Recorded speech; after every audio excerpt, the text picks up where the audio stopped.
Capítulo 149. Um bando de abelhas desceu de cima e se juntou acima da palma de Surro. Era Archa, a abelha rainha. Assim que ela se revelou, ela se curvou com uma mão no peito. É um prazer vê-lo novamente, Sung Surro. Como você tem passado? Você ficou menor. Archa sorriu ironicamente. Sim. Meu corpo já deixou esta vila. Ela flutuou diante de Surro, do tamanho de uma pequena boneca. Esta é apenas uma cópia de mim mesma, feita com as abelhas exploradoras que permaneceram nas redondezas. Batedores? Ahá! Você está de conluio com o espírito demoníaco, então. Bero cuspiu, agarrando a cintura de Archa com um aperto poderoso. Como ela era tão pequena, até Bero parecia muito maior em comparação. Aterrorizado, Archa respondeu rapidamente, N de jeito nenhum.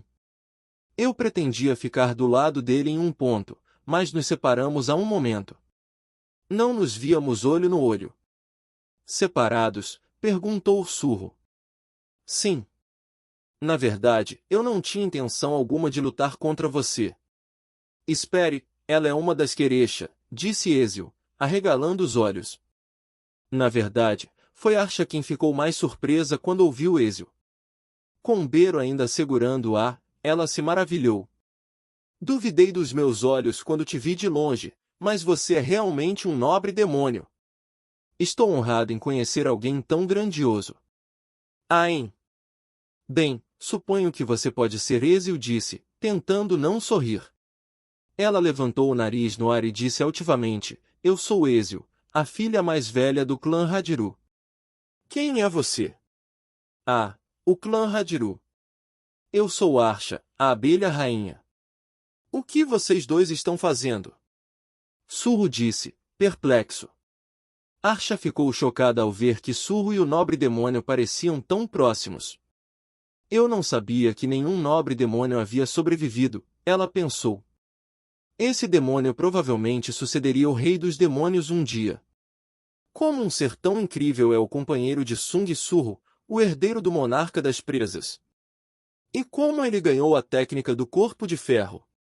Não tenho ideia do que está acontecendo aqui. Archa achou muito estranho que tantas raças estivessem representadas nesta vila isolada.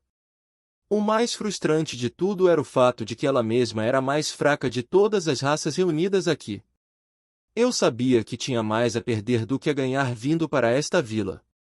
Ela sentiu um arrependimento tardio por ter vindo aqui. Nesta situação, ela ficou com apenas uma escolha, cair de cara no chão e se humilhar. Mesmo que seu corpo tivesse deixado este lugar, era primordial que ela não irritasse Surro, apenas no caso de encontrá-lo novamente. Sung Surro, eu prometo a você que não fiz nada neste lugar além de explorar. Archa alegou sua inocência em um tom suplicante, confessando o que aconteceu com ela no passado. Desde aquele dia, eu tenho vagado por aí, procurando um lugar onde você não pudesse ser encontrada. Foi mais difícil do que eu esperava. O problema começou quando Surro decidiu de repente se tornar um mestre de guilda e começou a visitar vários lugares para construir experiência em dungeons. Como aconteceu, não importa onde Archa fosse, Surro visitaria uma dungeon próxima. Se isso era destino ou uma maldição ainda estava para ser visto. Em todo caso, essas foram visitas de um dia para ele, mas elas deixaram Archa com muito medo de ficar em qualquer lugar. No final, ela decidiu ir para um país totalmente diferente, onde Surro nunca apareceria. Claro, a península coreana era cercada por mar em 3 lados, e as abelhas não podiam esperar cruzar o Pacífico ou o Atlântico para voar para um continente diferente. Também não podíamos nos esconder em um avião, já que as companhias aéreas hoje em dia reforçaram a segurança para evitar que vilões se escondam. Dada a situação, a única escolha de Archa era seguir em direção à Coreia do Norte. Eu estava simplesmente indo para o norte para sair deste país quando encontrei Armakan por perto. Armakan? Surro perguntou. Sim. Ele é o chefe supremo dos espíritos demoníacos. Ele planejou usar os vilões da prisão Gizan para aumentar seu poder, e me pediu para ajudar fornecendo batedores. Então vocês estavam de conluio, disse Bero, apertando ainda mais a cintura de Archa. Ela continuou apressadamente, eu só o ajudei um pouco no começo, pensando que ele estava simplesmente usando vilões que mereciam morrer de qualquer jeito. Se eu soubesse que as coisas sairiam do controle, eu nunca teria obedecido. Archa achou tudo isso realmente injusto. Ela havia encontrado Surro mais uma vez enquanto ele estava lidando com os vilões, de todas as coisas. Onde quer que eles causassem problemas novamente, ela só conseguia concluir que Surro viria e os encontraria mais uma vez. Tudo o que Armaka me disse no começo foi que ele mataria os vilões da prisão de Gizem e os usaria como material para um círculo mágico, ela disse. Archa decidiu que Surro não se importaria se os vilões fossem mortos. Eles não eram cidadãos inocentes, afinal. Foi por isso que ela concordou rapidamente em ajudar. Armakan queria que ela avaliasse a situação na prisão e usasse suas habilidades para vigiar os vilões depois que eles escapassem. Ele prometeu me dar alguns vilões para transformar em novos lanceiros se eu ajudasse com o reconhecimento. Mas como se viu, ela esperava que Armaka matasse os vilões assim que eles escapassem. Naquela época, ela poderia poupar alguns e alimentá-los com geleia real, transformando-os em novos lanceiros para sua abelha rainha. Mas esse plano falhou assim que os vilões escaparam da prisão. Armakan gostava que suas almas fossem tão malignas quanto possível. Para tornar seu círculo mágico mais forte, ele queria manchar ainda mais as almas dos vilões.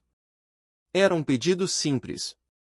Como se viu, Vandom Suk, seu líder, era um homem muito ganancioso que poderia ser levado a cometer crimes com um mínimo de incentivo. Ele levou os vilões a uma vila próxima, onde eles aproveitaram sua liberdade ao máximo, cedendo aos seus impulsos reprimidos. O resultado foi assustador. Esses vilões sobre-humanos, agora livres da lei, criaram um verdadeiro cenário infernal. Esta vila já está profundamente afetada pela feitiçaria de Armaka. Isso só tornou os vilões mais gananciosos, concluiu Archa. Os olhos de Surro viajaram para os vilões que permaneceram vivos. Eles tentaram fugir do seu olhar. Eles ficaram intrigados com Archa no começo, mas assim que ela começou a falar de seus crimes, eles sentiram que suas vidas estavam agora ameaçadas. Esses homens, é claro, não tiveram nenhum envolvimento direto no que aconteceu com a vila, e foi por isso que Taeshik os poupou. No entanto, eles também contribuíram para sua destruição. A única razão pela qual não mataram ninguém foi porque estavam ocupados comendo e bebendo em restaurantes e pubs próximos, já que ansiavam por comida de fora enquanto estavam dentro de suas celas. Taeshik levantou suas adagas como se estivesse em uma deixa, notando o olhar de Surro. Devo matá-los? Os vilões empalideceram e Surro levantou a mão. Não, espere. Não matem mais ninguém, ele disse firmemente. Certo, Taeshik abaixou suas adagas sem uma palavra de reclamação. Mas Surro não estava poupando os vilões por pena. Parece que quanto mais pessoas morrem neste lugar, mais forte a feitiçaria se torna. Sim. Você é surpreendente como sempre, Sung Surro. Você viu através do funcionamento do círculo mágico de Armaka imediatamente. Archa ficou surpresa. A magia maligna dos espíritos demoníacos, que tratavam as almas como brinquedos, era complicada e não podia ser facilmente entendida por outras raças. A própria Archa não teria percebido a existência do círculo mágico se Armaka não tivesse contado a ela. Foi fácil bastante para Surro, no entanto, já que ele tinha visto as mensagens do sistema flutuando sobre os corpos dos vilões mortos. Ele nunca tinha visto nada parecido. Extração impossível. Este corpo não tem alma. Extração impossível. Este corpo não tem alma. Extração impossível. Este corpo não tem alma. As almas provavelmente foram levadas por Armaka. Depois de ouvir que o chefe pretendia usar os vilões mortos para sua feitiçaria, a resposta foi clara. Quanto mais pessoas morressem neste lugar, mais forte o feitiço de Armaka se tornaria. Sung Surro, se você puder confiar em mim o suficiente, eu lhe mostrarei uma saída desta vila. Archa disse Contato. Mesmo que este lugar já estivesse afetado pela feitiçaria do espírito demoníaco, Archa conseguiu encontrar uma saída. Não, Surro disse, recusando-se de cara. Não era porque ele não confiasse nela. Confronto direto é o caminho a seguir em situações como essa, ele disse, seus olhos brilhando. Os Cavaleiros da Morte que Armacan havia enviado já estavam vindo para cá. Trajes de armadura vazios tilintavam alto conforme se aproximavam. A energia sinistra que ondulava dentro deles era arrepiante de se ver. Oh, que diabos são essas coisas? Os vilões que se renderam empalideceram diante da visão aterrorizante. Surro não sentiu o mesmo medo, no entanto. Cavaleiro da Morte. Cavaleiro da Morte. Eles tinham crachás sobre suas cabeças, trazendo um sorriso aos lábios de Surro. Armacan. Bem útil, não é?